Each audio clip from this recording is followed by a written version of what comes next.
ಬಸವನ ಆಜ್ಞೆಗೆ ನಡೆಯೋಣ, ಸತ್ಯದ ದುಡಿದು ಬಸವನ ಕೃಪೆಗೆ ಪಾತ್ರರಾಗೋಣ.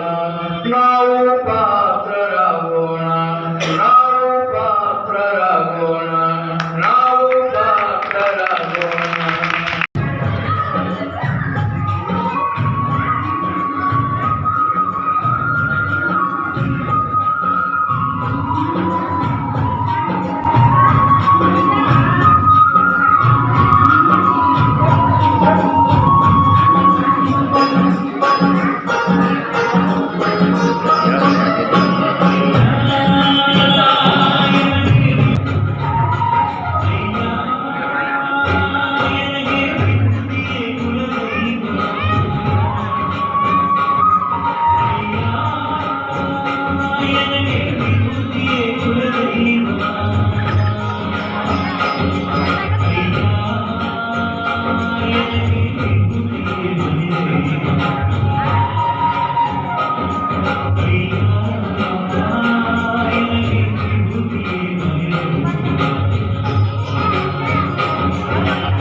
ಶ್ರಾವಣ ಮಾಸದ ವಿಶೇಷ ಉಪನ್ಯಾಸ ಕಾರ್ಯಕ್ರಮ ತೋಂಟದ ಮಹಂತ ಸ್ವಾಮೀಜಿಯವರ ಕುರಿತು ಇವತ್ತು ಉಪನ್ಯಾಸವನ್ನು ಮಂಡಿಸಲು ನನ್ನನ್ನು ಕೇಳಿಕೊಂಡರು.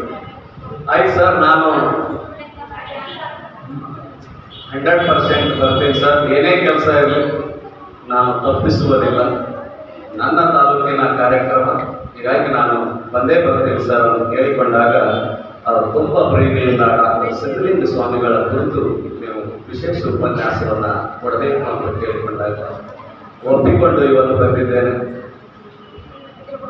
ಇಲ್ಲಿ ಒಂದು ಮಾತು, ಶ್ರಾವಣ ಮಾಸ ಅಂದರೆ ಆಲಿಸು ಅಥವಾ ಕೇಳು ಎಂದಲ್ಲ, ಅಂದರೆ ಶರಣರ ಸಂತರ ಸಂಗೀತ ಸಾಹಿತ್ಯವನ್ನು ಕೇಳುವುದು. ಇಲ್ಲಿ ಸಹ ಮಹತ್ವದ ಕಾರ್ಯವಾಗಿರ್ತಕ್ಕಂಥದ್ದು ಏಕೆ ಕೇಳಬೇಕು ಈ ಶ್ರಾವಣ ಮಾಸದೊಳಗೆ? ಮಹಾತ್ಮರ ಶರಣರ ನಡೆ ನುಡಿ ಎಲ್ಲವುಗಳನ್ನು ನಮ್ಮ ಬಾಯಿಗೆ ಬೆಳಕನ್ನು ನೀಡ್ತಕ್ಕಂಥದ್ದು. ಹೀಗಾಗಿ ನಾವು ಶರಣರ ವಿಚಾರಧಾರೆಗಳನ್ನು ನಾವು ಕೇಳಬೇಕಾದಂಥದ್ದು ಅವಶ್ಯಕತೆ ಇದೆ. ಕಾಣುವುದಿಲ್ಲ, ಅಲ್ಲಿ ಬೆಳಕಿನ ದೀಪದ ಅವಶ್ಯಕತೆ ಇರುತ್ತದೆ. ಹಾಗೆ ನಮ್ಮ ಅಂತರಾತ್ಮದಲ್ಲಿಯೂ ಕೂಡ ಸಹ ಅಂಧಕಾರ ಅಜ್ಞಾನ ತುಂಬಿದೆ. ಇದನ್ನು ಕಳೆಯಲು ಸಮರ್ಥ ಮಹಾತ್ಮರು ಶರಣರ ಹಿತವಚನಗಳನ್ನು ಕೇಳುವುದು ತುಂಬಾ ಅವಶ್ಯಕತೆ ಇದೆ ಅನ್ನೋದನ್ನು ನಾನು ಸಂದರ್ಭದಲ್ಲಿ ನೆನಪಿಸಿಕೊಳ್ಳುತ್ತೇನೆ. ಇವತ್ತು ಸಿದ್ಧಲಿಂಗ ಸ್ವಾಮಿಗಳು ನಡುರಾತ್ರಿಯಲ್ಲೇ ಮನೆ ಬಿಟ್ಟು ಹೋದವರೆಲ್ಲ ಗೌತಮ ಬುದ್ಧ ಆಗುವುದಿಲ್ಲ, ಗಡ್ಡ ಬಿಟ್ಟವರೆಲ್ಲ ರವೀಂದ್ರನಾಥ್ ಟ್ಯಾಗೋರ್ ಆಗುವುದಿಲ್ಲ, ಕಾವಿ ಉಟ್ಟವರೆಲ್ಲ ವಿವೇಕಾನಂದ ಆಗುವುದಿಲ್ಲ, ತಲೆ ಬೋಳಿಸಿಕೊಂಡವರೆಲ್ಲ ಸನ್ಯಾಸಿಗಳಾಗುವುದಿಲ್ಲ. ಆದರೆ ಅದರ ಹಿಂದೆ ಸಂಕಲ್ಪ ಬೇಕಾಗುತ್ತದೆ. ಆದರೆ ಆ ಭಾವನೆಯನ್ನು ಉಳಿಸಿಕೊಂಡು ಹೋಗೋದು ಸಾಮಾನ್ಯ ಮಾತಲ್ಲ. ನಿಮ್ಮ ಈ ನಂಬಿಕೆಯನ್ನು ಕಾಪಾಡಿಕೊಂಡು ಹೋಗೋದಕ್ಕೆ ನನ್ನ ಮನಸ್ಸಿನೊಳಗೆ, ನನ್ನ ಭಾವನೆಗಳೊಳಗೆ ಎಂಥ ಸಂಘರ್ಷ ನಡೀತಾ ಇದೆ ಅನ್ನೋದು ಆ ಗುರುವಿಗೆ ಬಂತು. ಎಡೆಯೂರೇಶ್ವರಾದ ಶ್ರೀ ತೊಂಡದಾರ ಗುರುಗಳು ನಿಮ್ಮ ವಿಶ್ವಾಸಕ್ಕೆ ಭಂಗ ತರದಂತೆ ಈ ಪೀಠವನ್ನು ಕಾಪಾಡಿಕೊಂಡು ಹೋಗುವ ಚೈತನ್ಯ ನನಗೆ ಕೊಡಲಿ ಎಂದು ಪ್ರಾರ್ಥಿಸುತ್ತೇನೆ. ಸನ್ಯಾಸ ಅಂದ್ರೆ ಏನು ಅಂತ ತಿಳಿಲಾರಂತ ಸಣ್ಣ ವಯಸ್ಸಿನಾಗ ನಾನು ಸನ್ಯಾಸ ತೆಗೆದುಕೊಂಡಿಲ್ಲ.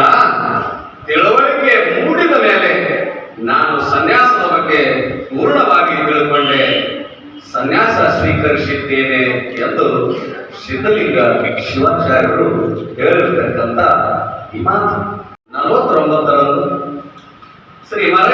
ಮತ್ತು ಶಂಕರಂ ಅವರ ಉದರದಲ್ಲಿ ಜನಿಸಿದ ಸೀತಾರಾಮ ಎಂದು ನಾಮಕರಣ ಮಾಡಿರ್ತಕ್ಕಂಥ ಸಂದರ್ಭ. ಹಾಗೆ ಮೊದಲು ಸಿದ್ದರಾಮ ಆಗಿರ್ತಕ್ಕಂಥ ಸ್ವಾಮಿಗಳು ಮುಂದೆ ಸಿದ್ಧಲಿಂಗ ಜಗದ್ಗುರು ಆದರು ಅಂತಕ್ಕಂಥದ್ದು ಸಂದರ್ಭ.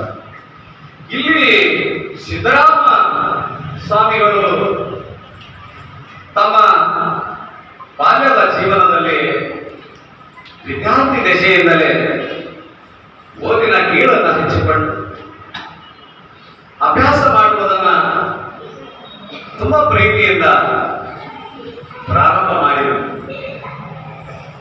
ಅವರಿಗೆ ವಿದ್ಯಾರ್ಥಿ ದಶೆಯಿಂದಲೇ ಏನೇನೋ ಅರ್ಥೈಸಿಕೊಳ್ಬೇಕು, ಏನೋ ವಿಚಾರಗಳನ್ನು ತಿಳಿದುಕೊಳ್ಬೇಕು ಅಂತಕ್ಕಂಥ ಮನಸ್ಸಿನಲ್ಲಿ ದುಗುಡ ದುಮಾನಗಳನ್ನ ಸಿದ್ದರಾಮ ಶಿವಯೋಗಿಗಳಿಗೆ ಮೊದಲಿನಿಂದಲೂ ಇತ್ತು. ಹೀಗಾಗಿ ಸಿದ್ದರಾಮ ಶಿವಯೋಗಿಗಳು ಅವರು ತುಂಬಾ ಅದ್ಭುತವಾದಂತಹ ಕಾರ್ಯಗಳನ್ನ ಮುಂದೆ ಮಾಡ್ತಕ್ಕಂಥ ಸಂದರ್ಭ. ಅವರು SSLC ಮುಗಿಸ್ತಾರೆ, ನಂತರ ಪದವಿ ಮುಗಿಸ್ತಾರೆ, ಸ್ನಾತಕೋತ್ತರ ಪದವಿ ಮುಗಿಸ್ತಾರೆ. ಆಗ ಅವರಿಗೆ ಅಪಾರವಾದಂತಹ ಜ್ಞಾನ ಅವರಲ್ಲಿ ಇರುತ್ತಂತೆ.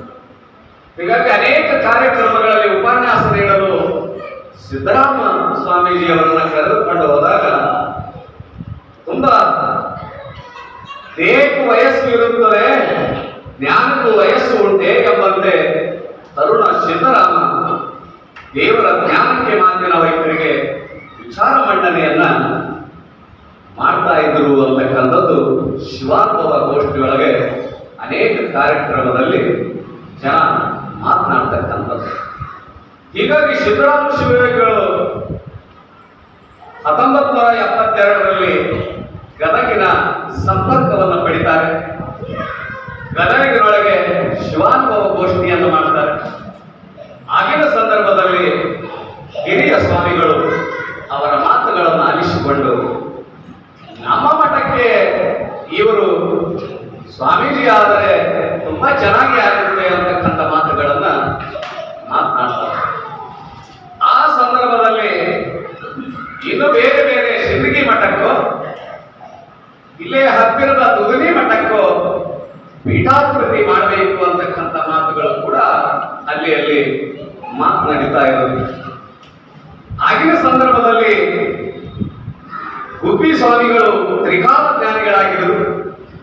ಆ ಸಂದರ್ಭದಲ್ಲಿ ಗದಗದ ದೊಡ್ಡದ ಮಠಕ್ಕೆ ಸಿದ್ದರಾಮ ಸ್ವಾಮಿಗಳಿಗೆ ಪೀಠಾರೋಹಣ ಮಾಡೋಣ ಅಂತಕ್ಕಂಥ ಒಂದು ಮಾತನ್ನ ಹೇಳಿದರು. ಹೀಗಾಗಿ ಅದನ್ನೇ ಸತ್ಯವಾಗುತ್ತೆ ಅಂತಕ್ಕಂಥದ್ದು ಕೂಡ ನಾವು ಆಲಿಸಬಹುದು. ಕರ್ನಾಟಕದ ಏಕೀಕರಣಕ್ಕಾಗಿ ಇಷ್ಟು ವರ್ಷಗಳಾದರೂ ಕನ್ನಡ ನಾಡು ನುಡಿಯ ಕುರಿತು ಸರ್ಕಾರ ಕಟ್ಟುನಿಟ್ಟಾಗಿ ಯಾವುದೇ ನೀತಿ ಅನುಷ್ಠಾನಕ್ಕೆ ತಂದಿರಲಿಲ್ಲ. ಆ ಸಂದರ್ಭಕ್ಕೆ ತೋಂಟದ ಸ್ವಾಮಿಗಳು ಆ ಗೋಕಾಕ್ ವರದಿಯನ್ನ ಜಾರಿಗೆ ತರಬೇಕು ಎಂದು ಹೋರಾಟವನ್ನ ಪ್ರಾರಂಭ ಮಾಡಿದರು. ಜಾರಿಗೆ ತರುವ ಸಲುವಾಗಿ ಹೋರಾಟಕ್ಕೆ ಸನ್ನದ್ಧರಾಗಿ ಕನ್ನಡ ಪ್ರಾಣ ಪುರುಷನ ಕತ್ತು ಹಿಚ್ಚುವ ಪ್ರಯತ್ನಗಳು ನಡೆದಿರುವಾಗಲೂ ಬೆಪ್ಪಗಿರುವ ನಿಮ್ಮದು ಸಹಿಷ್ಣುತೆ ಅಲ್ಲ, ಹೇಳತನ. ನಿಮ್ಮ ಧಮನಿಗಳಲ್ಲಿ ತನದ ರಕ್ತವಿಲ್ಲ, ನಿಮ್ಮ ನರನಾಡಿಗಳಲ್ಲಿ ಪೌರುಷವಿದ್ದರೆ ಕೂಡಲೇ ಸನ್ನದ್ಧರಾಗಿರಿ, ಕನ್ನಡಕ್ಕೆ ಅಗ್ರ ಪೂಜೆ ಎಂಬುದನ್ನು ಸಾಬೀತುಪಡಿಸಿರಿ ಎಂದು ಸಿದ್ಧಲಿಂಗ ಸ್ವಾಮಿಗಳು ಹೇಳಿರ್ತಕ್ಕಂಥ ಮಾತು.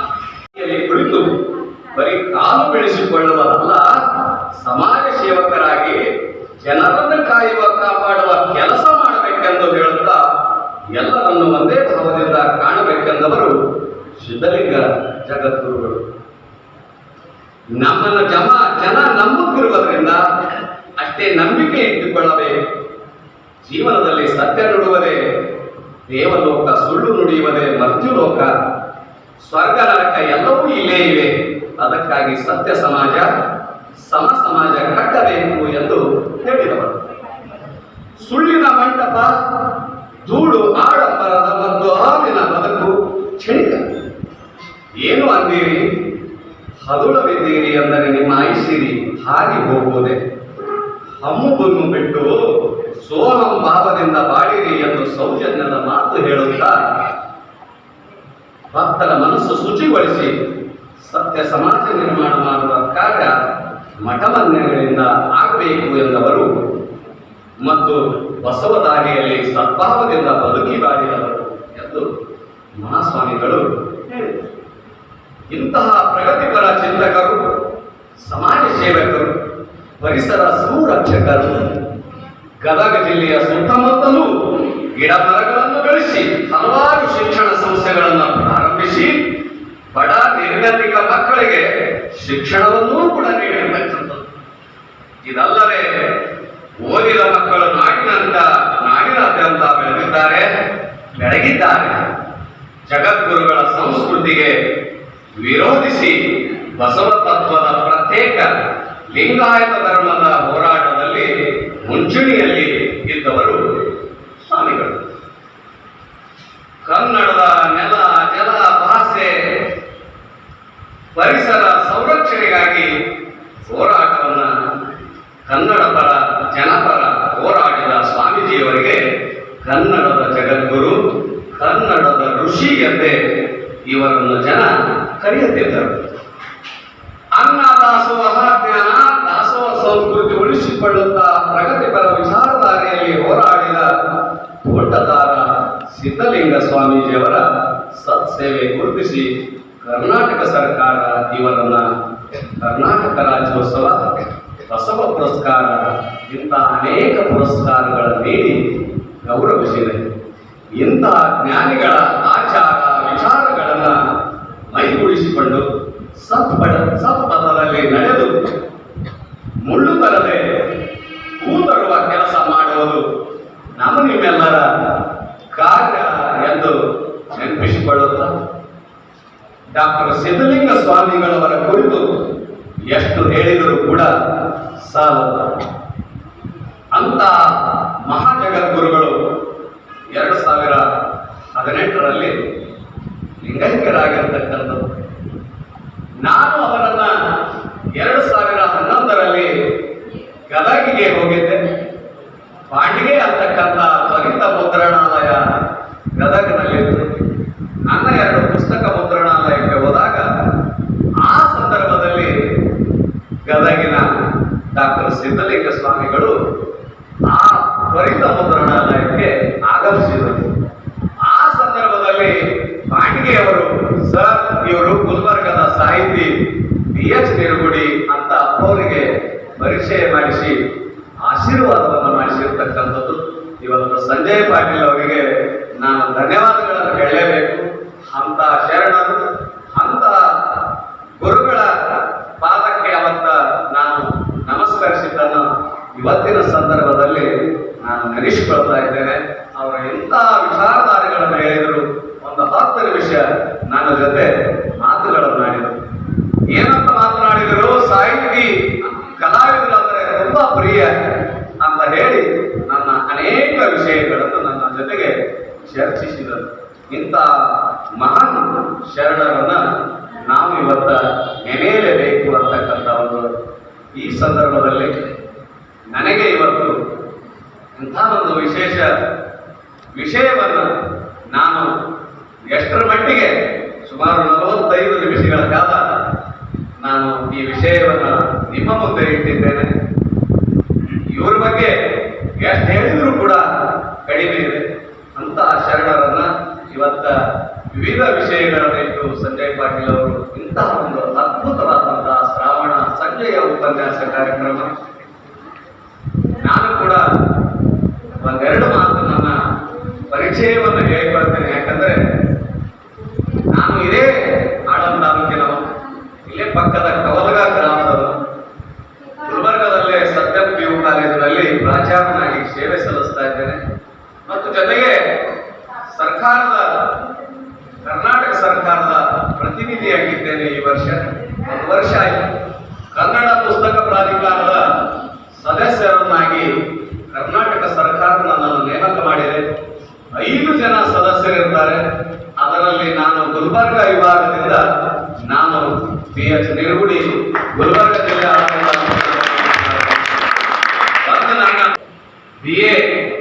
ಬಿಕಾಂ ಎಮೆದಲ್ಲಿ ನನ್ನ ಸಾಹಿತ್ಯ ಪಾಠವಾಗಿದೆ. ಮುಂದಿನ ದಿನಗಳಲ್ಲಿ 4ನೇ ತರಗತಿ ಮತ್ತು ಪ್ರಥಮ PUCಗೂ ಬರುವ ಸಂಭವವೂ ಕೂಡ ಇದೆ. ನಾನು ಯಾರ ಹೊಗಳಿಕೆ, ಯಾರ ಸಭೆ ಸನ್ಮಾನಗಳ ಅವಶ್ಯಕತೆ ಇಲ್ಲ. ನಾನು ಪ್ರೀತಿಯಿಂದ ಬದುಕುತ್ತೇನೆ, ಕನ್ನಡದ ಕವಿಯಾಗಿದ್ದೇನೆ, ಕನ್ನಡದ ಮನಸ್ಸನ್ನು ಹೊಂದಿದ್ದೇನೆ. ನಮ್ಮ ಕನ್ನಡವನ್ನ ಬೆಳೆಸೋಣ, ಕನ್ನಡವನ್ನು ಉಳಿಸೋಣ ಅಂತ ಸಂಜೆ ಕಾರ್ಯಕ್ರಮಕ್ಕೆ ನನ್ನನ್ನು ಕರೆಸಿ ಈ ಶರಣ ಸಾಹಿತ್ಯ ಪರಿಷತ್ನ ಸದಸ್ಯರಿಗೆ ಧನ್ಯವಾದಗಳು. ಮತ್ತು ಈ ವರ್ಷವೇ ಈ ಕಾರ್ಯಕ್ರಮ ಕರೆಸಿ ಸನ್ಮಾನ ಮಾಡಿ ಮತ್ತು ಶರಣರ ವಿಚಾರಗಳನ್ನು ಹಂಚಿಕೊಡ್ತಾರಲ್ಲ, ಈ ಶರಣ ಆಳಂತ 3 ವರ್ಷ ನಡೆಸ್ಯಾರ. ಅದು ಭಾಳ ವಿಶೇಷವಾಗಿದ್ದಲ್ಲ. ಅದರಂತ ನಾವು ಮುಂದಾ ಶರಣ ಸಾಹಿತ್ಯ ಸದಸ್ಯರಿಗೆ ನಮ್ಮ ಆಳಂದ ತಾಲೂಕು ವತಿಯಿಂದ ನಾನು ಧನ್ಯವಾದಗಳಿಗೆ ಒಂದೆರಡು ಮಾತು